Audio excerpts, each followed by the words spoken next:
been told that I should go back to Africa and I should be deported. Free speech, supposedly. I was born in this country, but your viewers often tell me I should be deported. And I'm speaking directly to you, Nana, now, not to GB News and not to Patrick. But no matter how many wigs you wear, no matter how many times you throw your fellow black women under the bus, as you did on the show the other day, you will never, just like myself, be more than a talking monkey to a lot of these people. All right, Listen, before you throw out. Before you throw away all those comments and tell me my fellow black women, I've never met any of these women. I don't know any of these women. I don't represent any community of people. I represent Nana Akua. I'll be judged by the content of my character, not the color of my skin, and definitely not by you. And as for being called names, I get called loads of names. Let me finish because you've spent time talking and I've listened. But I am entitled to my opinion, and my opinion is not based on the color of my skin. My opinion is based on my thoughts and views, and I listen to what I've been told, and I make a fair judgment given the information I have. I don't look at myself and say, I must follow these people because they are all the same color as me. I will not do that, and I will not do it, and I will not be told by someone like you that that's what I should be doing. I'm Nana Akua, and that's how I want to be seen. Okay. And they would as happily see you deported as they would see me deported, Nana. That's the truth. Who are they? No matter how much you dance for them. Who are they? Who are the racists who abuse me online every time I appear on this show? Well, people who are racist. Well, listen, I get black people abusing me. What does that tell you about the audience? Listen, who are they? Who are they that would happily see? As I just said, it's the racists who abuse me every time I appear on this show on Twitter. Call me a big nose, say I'm a gorilla, say that I should be deported back to Africa. Look on Twitter. Google We're both shouting over each other now, and we are gonna leave it there. I would just before I park it, I would just like to say, absolutely condemn any racism that either of you have received. GB News prides itself on being the voice of the people, but more often than not, it's the echo chamber of empire nostalgia dressed up as edgy conservatism. Day after day, it's the same loop of scapegoating, culture war baiting, and sanctimonious rants disguised as free speech. And every so often, to fend off accusations of bias, they pepper the panel with a token face of color, someone to prove the show isn't what it clearly is.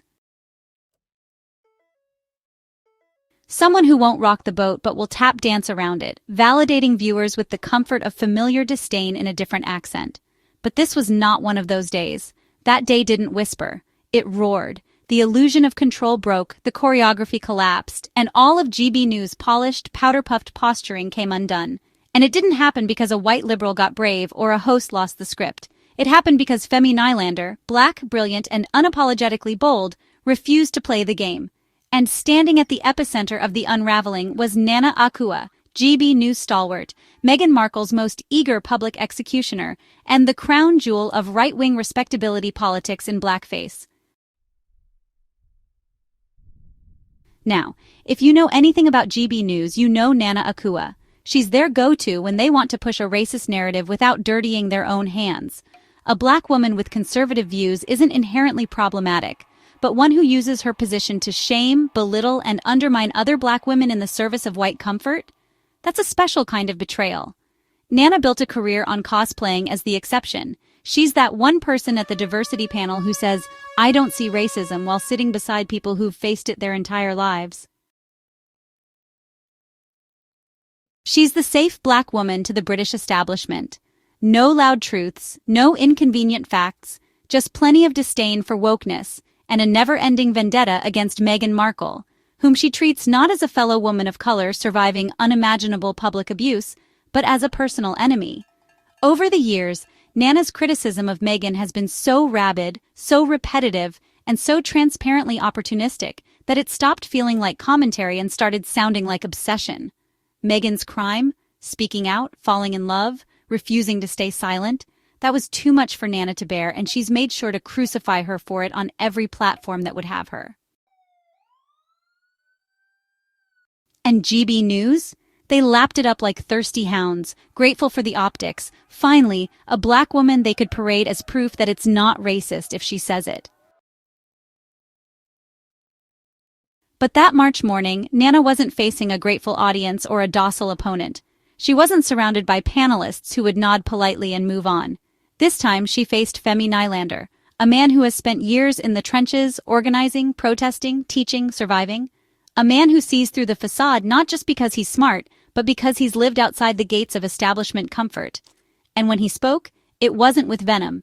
It was with clarity, with conviction, with the unshakable calm of a man who had been watching the circus long enough to memorize every trick. He didn't yell. He didn't wave his arms. He simply looked Nana in the eye and held up a mirror that she had spent her whole career avoiding. No matter how many wigs you wear, no matter how many times you throw your fellow black women under the bus, they will never see you as more than a talking monkey. The air left the room. Silence swallowed the studio whole. It was the kind of silence that only truth can summon, the kind that creeps in when the veil has been torn off so thoroughly that no one dares pretend anymore. It's important to understand what Femi did in that moment. That wasn't an insult. That wasn't some mean-spirited jab. It was a brutal, necessary confrontation with a painful reality, the role of the black enabler in white supremacist media. Nana wasn't just offering commentary, she was offering cover. She was allowing the worst elements of British tabloid cruelty to masquerade as legitimate discourse, because her presence gave it a pass. She was not being empowered, she was being used, not as a thinker, not as a journalist, not even as a human being, but as a symbol, a tool, a prop. Femi didn't humiliate her, he illuminated her. He tore away the polished edges of her GB News persona and showed the rot beneath, the willing betrayal of community for applause from the very people who built the system that made that betrayal necessary in the first place. And make no mistake, Nana's entire brand is built on betrayal. Meghan Markle has never attacked Nana Akua, never mentioned her, never dragged her name or questioned her motives. But Nana, she's built a second career out of reducing Meghan to a cartoon villain. Spoiled, manipulative, divisive, a disgrace. She says all the things white commentators want to say but can't get away with. And in doing so, she becomes their avatar, their mouthpiece, their shield. They smile while she speaks because she allows them to feign innocence. It's not racist if she said it, they say. And that, right there, is the sickness at the heart of it all. Femi didn't stop at Nana's commentary. He went after the framework. The lie that being respectable will save you. That if you wear the right clothes, speak the Queen's English, mock the woke mob, and carry water for empire, you'll be safe. You'll be accepted. But you won't. You'll be used and discarded the moment you forget your role. And deep down, Nana knows that. Because every time she rolls her eyes at racism, every time she shrugs off the abuse hurled at Diane Abbott, every time she accuses Meghan of playing victim, what she's really doing is begging for approval from an audience that will never fully embrace her. The wigs Femi mentioned? Metaphor. Layers of performance. Layers of exhaustion. The things we put on, figuratively and literally, to survive in rooms that weren't built for us. The code switching, the toning down, the smiling when you want to scream. And the tragedy of Nana Akua is that she didn't just accept the performance, she became the star of the show. And you know what's even more tragic? She did it willingly. Femi's words struck a nerve because they exposed the unspoken truth. You can betray your people to climb the ladder, but you'll never reach the top. You'll always be the diversity hire, the exception, the mascot. And when your usefulness runs out, so will their loyalty. The backlash Femi got after the broadcast only proved it. The same people who claimed to love debate couldn't handle one moment of realness. The faux outrage, the forced statements of disapproval, the attempt to make him the villain, it was all part of the playbook.